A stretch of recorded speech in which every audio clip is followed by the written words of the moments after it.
हम भारत के लोग भारत को संपूर्ण प्रभुत्व संपन्न समाजवादी धर्मनिरपेक्ष लोकतांत्रिक गणराज्य बनाने के लिए तथा इसके समस्त नागरिकों को सामाजिक, आर्थिक, राजनीतिक, न्याय, विचार, अभिव्यक्ति, धर्म, विश्वास व उपासना की स्वतंत्रता, प्रतिष्ठा व अवसर की समता प्राप्त कराने के लिए व्यक्ति की गरिमा और राष्ट्र की एकता तथा अखंडता सुनिश्चित करने वाला बंधुत्व बढ़ाने के लिए दृढ़ संकल्पित होकर इस संविधान सभा में आज दिनांक 26 नवंबर 1949 को एतद द्वारा इस संविधान को अंगीकृत, अधिनियमित और आत्मार्पित करते हैं। नमस्कार दोस्तों, मेरा नाम है मोहित और स्वागत है आपका हमारे यूट्यूब चैनल में। दोस्तों, अगर आप किसी भी कॉम्पिटिटिव एग्जाम की तैयारी कर रहे हो और वहां पर संविधान पूछा जाता है तो आपका स्वागत है।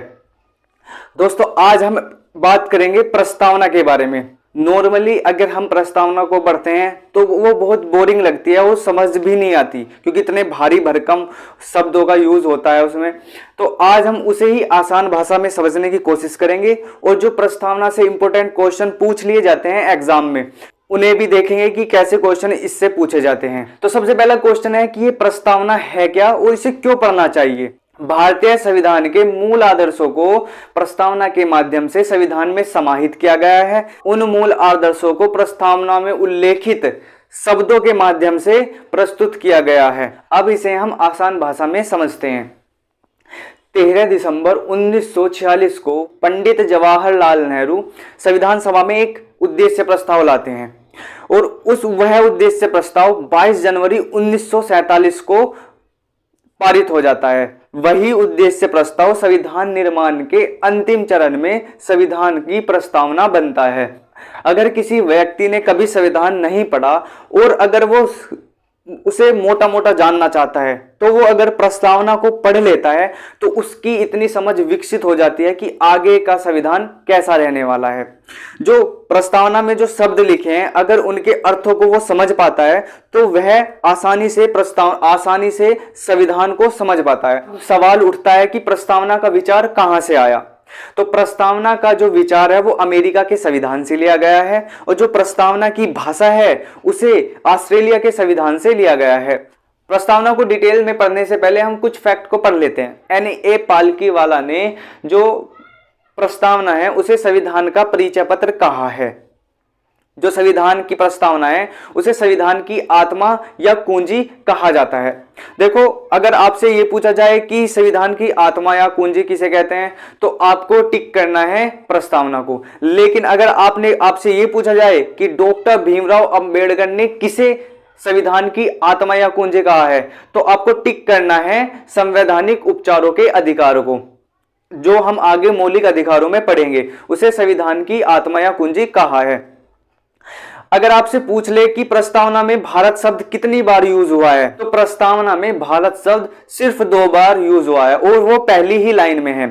हम भारत के लोग और भारत को, इसके अलावा संविधान में कहीं पर भी भारत शब्द फिर उल्लेख नहीं है। केवल 2 बार ही प्रस्तावना में भारत शब्द का उल्लेख है।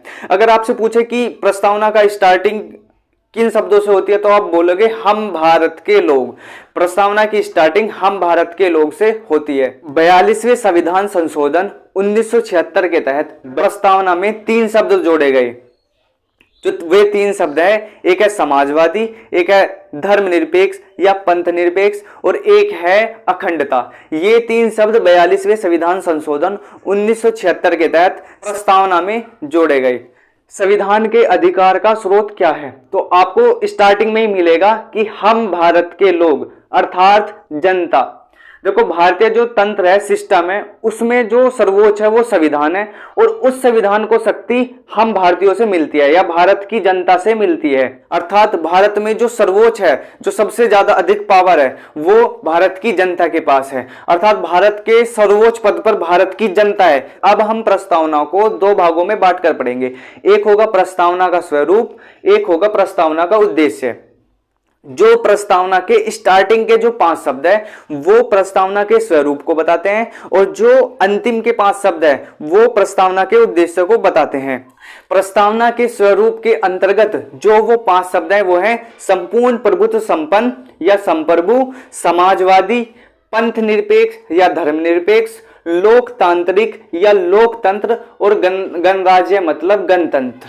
ये 5 शब्द प्रस्तावना के स्वरूप को बताते हैं। और अंतिम 5 शब्द न्याय, स्वतंत्रता, समता या समानता, व्यक्ति की गरिमा तथा राष्ट्र की एकता और अखंडता, ये 5 शब्द संविधान के उद्देश्य को बताते हैं। स्टार्टिंग में हम प्रस्तावना के स्वरूप को पढ़ेंगे और उसके बाद प्रस्तावना के उद्देश्य को डिटेल में पढ़ेंगे, हर एक शब्द को, क्योंकि ये शब्द अगर आपने इन शब्द को डिटेल से पढ़ लेते हैं तो आगे आपको संविधान पढ़ने में बहुत आसानी होगी। प्रस्तावना के स्वरूप का जो पहला शब्द है वो है संपूर्ण प्रभुत्व संपन्न या संप्रभु।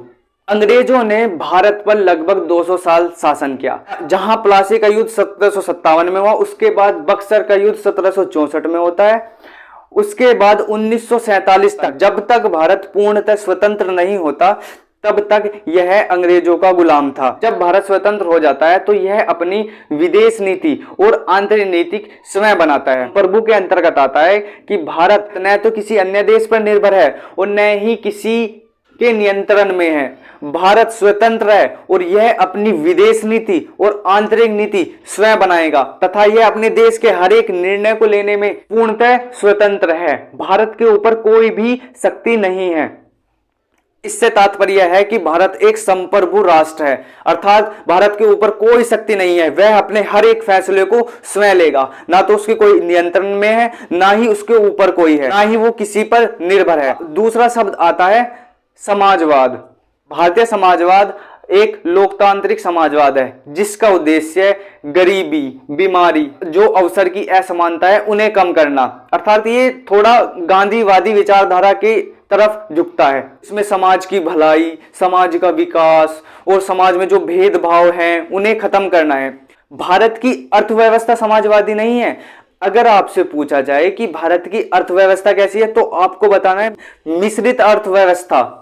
अगर आपसे पूछा जाए कि भारत की अर्थव्यवस्था कैसी है तो आपको बताना है मिश्रित अर्थव्यवस्था। लेकिन अगर आपसे पूछा जाता है कि प्रस्तावना में कौन सा शब्द यूज हुआ है तो आपको बताना है समाजवाद। समाजवादी अर्थव्यवस्था नहीं है, भारत की अर्थव्यवस्था मिश्रित है। भारतीय समाजवाद समानता को दर्शाता है। इसके बाद आता है धर्मनिरपेक्ष या पंथ निरपेक्ष। भारत का कोई धर्म नहीं है और भारत में सभी धर्म समान है, अर्थात हिंदू, मुस्लिम, सिख, ईसाई, जैन, बौद्ध, पारसी, यही तो धर्म है भारत में। ये सारे धर्म समान हैं। और जैसे पाकिस्तान का अलग धर्म है, पाकिस्तान एक इस्लामिक कंट्री है, तो उस तरह हमारे भारत का कोई धर्म नहीं है। और यही तो हमारे संविधान की खूबसूरती है, यहाँ पर सभी धर्मों को समान माना गया है। देखो आगे हम मौलिक अधिकारों में धार्मिक स्वतंत्रता के जो अधिकार है वो पढ़ेंगे, जो अनुच्छेद 25, 26, 27, 28 में आते हैं। तो उसमें हम धार्मिक स्वतंत्रता को पढ़ेंगे। लेकिन यहाँ पंथ निरपेक्ष या धर्म निरपेक्ष का तात्पर्य है निरपेक्ष मतलब किसी की तरफ ना होना, अर्थात भारत किसी विशेष धर्म को बढ़ावा नहीं देता। भारत में सर्वधर्म समान है और भारत का खुद का कोई धर्म नहीं है। इसके बाद आता है लोकतंत्र, लोकतंत्रात्मक, अर्थात लोकतंत्र, लोक मतलब की जनता, अर्थात जनता का तंत्र, अर्थात लोगों का तंत्र। लोकतंत्र एक ऐसी व्यवस्था है जिसमें जनता शासन करती है। अब्राहम लिंकन ने भी कहा है जनता का, जनता के लिए, जनता के द्वारा शासन ही लोकतंत्र कहलाता है। भारतीय जनता के पास एक पावर है किसका, वोट देने के अधिकार को।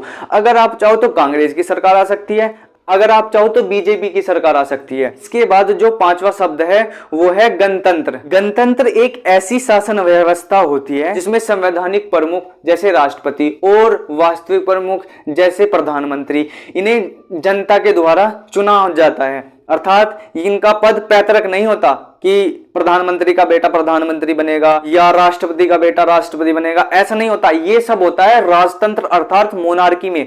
मोनार्की में क्या होता है कि राजा का बेटा ही राजा बनता है। भारत में हर 5 साल बाद चुनाव होते हैं और उन 5 साल के बाद जो चुनाव में जनता तय करती है कि कौन अब प्रमुख बनेगा। देखो आप राष्ट्रपति को देख लो, हाँ ऐसा हो सकता है जैसे एक प्रधानमंत्री दोबारा प्रधानमंत्री बन जाए, अर्थात जनता एक बार उन्हें चुन ले, उसके बाद 5 साल बाद फिर चुनाव होंगे, फिर दोबारा उन्हें चुन ले, ऐसा हो सकता है। लेकिन ऐसा नहीं होता कि प्रधानमंत्री का बेटा प्रधानमंत्री बनेगा, राष्ट्रपति का बेटा राष्ट्रपति बनेगा। ये होती है, इसलिए भारत में एक गणतंत्र व्यवस्था है। हमने प्रस्तावना के स्वरूप को देखा जिसमें हमने संपूर्ण प्रभुत्व संपन्न, समाजवादी, धर्मनिरपेक्ष, लोकतांत्रिक गणराज्य के बारे में पढ़ा, जो वे 5 शब्द। इसके बाद में हम प्रस्तावना के उद्देश्य को पढ़ेंगे, जिसमें हम न्याय, स्वतंत्रता, समता या समानता, व्यक्ति की गरिमा और राष्ट्र की एकता और अखंडता के बारे में पढ़ेंगे। पहला शब्द है न्याय। अगर आपसे पूछा जाता है कि प्रस्तावना में कितने तरह के न्याय हैं, तो आपको बताना है 3 तरह के, सामाजिक, आर्थिक, राजनीतिक। अगर आपको एक क्वेश्चन दे दिया जाता है कि निम्नलिखित में से कौन सा न्याय प्रस्तावना में उल्लेखित नहीं है, और आपको ऑप्शन में दे दिया जाता है सामाजिक न्याय, आर्थिक न्याय, राजनीतिक न्याय और धार्मिक न्याय, तो आपको धार्मिक न्याय पे टिक करना है। ऐसा क्यों करना है? क्योंकि भारत एक पंथ निरपेक्ष राष्ट्र है। भारत एक पंथ निरपेक्ष राष्ट्र है, इसलिए आपको, और प्रस्तावना में धार्मिक न्याय का उल्लेख नहीं है। हमने साफ साफ शब्दों में अभी प्रस्तावना को पढ़ा है, मैंने स्टार्टिंग में भी बनाया, वहां पे कहीं पे भी धार्मिक न्याय का उल्लेख नहीं है। देखो, अगर आपसे वो पूछ ले कि न्याय का क्रम क्या है, तो है सामाजिक, आर्थिक और राजनीतिक। सामाजिक का सा, आर्थिक का ए और राजनीतिक का रा। सा आ रा, सा आ रा, सारा, मतलब ऐसे याद कर लेना है, क्योंकि कभी कभी वो क्रम भी पूछ लेता है। इसके बाद आता है स्वतंत्रता। स्वतंत्रता से तात्पर्य है व्यक्ति अपना विकास करे और उसके विकास के माध्यम से देश का विकास हो सके। अगर वो पूछे कि प्रस्तावना में कितनी तरह की स्वतंत्रता है, तो आप बोलोगे 5 तरह की। कौन कौन सी? विचार, अभिव्यक्ति, धर्म, विश्वास व उपासना। कौन सी है? विचार, अभिव्यक्ति, धर्म, विश्वास व उपासना की स्वतंत्रता। ये 5 स्वतंत्रता संविधान के प्रस्तावना में है। स्वतंत्रता का विस्तृत रूप है संविधान के मौलिक अधिकारों में पढ़ेंगे। नेक्स्ट शब्द है समता या समानता। जो भारत है, भारत में समाज में जो विभिन्न वर्ग है, उन विभिन्न वर्गों में बिना किसी भेदभाव के समान अवसर देने के कुछ उपबंध हैं। अर्थात हमारे समाज में सबको समान अवसर मिलने चाहिए, कोई असमानता नहीं होनी चाहिए। व्यक्ति की गरिमा, भारतीय जनता को गरिमापूर्ण जीवन जीने का अधिकार है, और मौलिक अधिकार में भी अनुच्छेद 21 के तहत व्यक्ति को प्राण एवं दैहिक स्वतंत्रता है और उसे गरिमापूर्ण जीवन जीने का अधिकार भी है, जो मौलिक अधिकार में है। इसके बाद आता है बंधुत्व अर्थात भाईचारे की भावना। इसे देखते ही मुझे कुछ मन में याद आ जाता है, पोथी पढ़ी बड़ी जग मुआ, पंडित भया न कोई, 2.5 अक्षर प्रेम का पढ़े सो पंडित होय। अर्थात अगर आपके पास बड़ी बड़ी डिग्रीज हैं, आप बहुत सक्सेसफुल इंसान है, लेकिन आपका व्यवहार सही नहीं है, तो उस सक्सेस का, उन डिग्रीज का कोई मतलब नहीं रह जाता। क्योंकि हम सबको भाईचारे की भावना से रहना चाहिए। देखो, जो बंधुत्व शब्द है वो कहां से लिया गया है?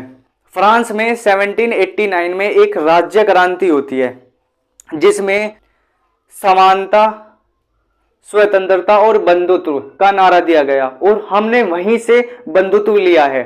बंधुत्व जो शब्द है हमने वहीं से लिया गया है, और मैं तो यही कहूंगा कि हर किसी को भाईचारे की भावना से रहना चाहिए, और ये शब्द हमारी प्रस्तावना में भी उल्लेखित है।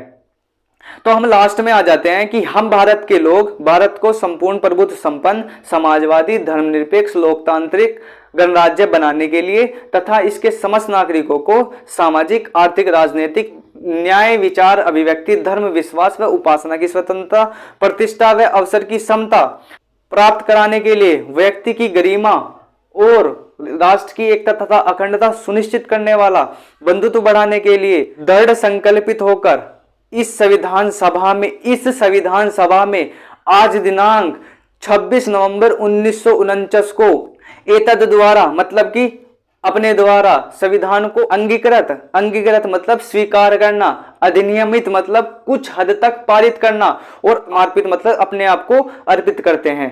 तो हमने लगभग सभी शब्दों का, संविधान प्रस्तावना के सभी शब्दों को डिटेल में पढ़ने की एक प्रयास किया है। क्योंकि 26 नवंबर 1949 को हमारा संविधान पारित होता है, उसमें जो 15+1 अनुच्छेद हैं, जो 16वां अनुच्छेद मैंने बताया था 394 है, जिसमें ये लिखा हुआ है कि कौन से 15 है, और जो बाकी के अनुच्छेद है वो 26 जनवरी 1950 को लागू होने हैं।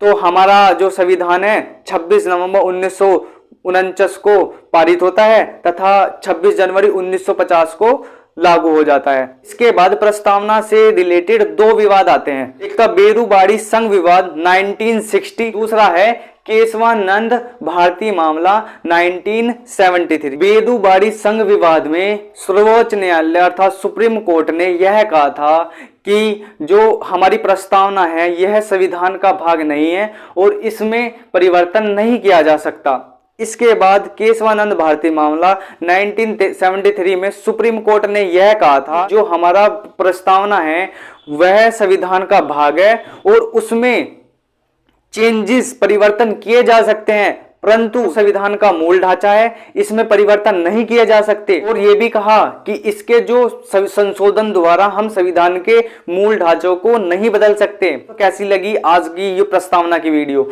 उम्मीद करता हूं कि ये वीडियो आपको पसंद आई होगी। मिलते हैं नेक्स्ट वीडियो में, तब तक के लिए नमस्कार, जय हिंद।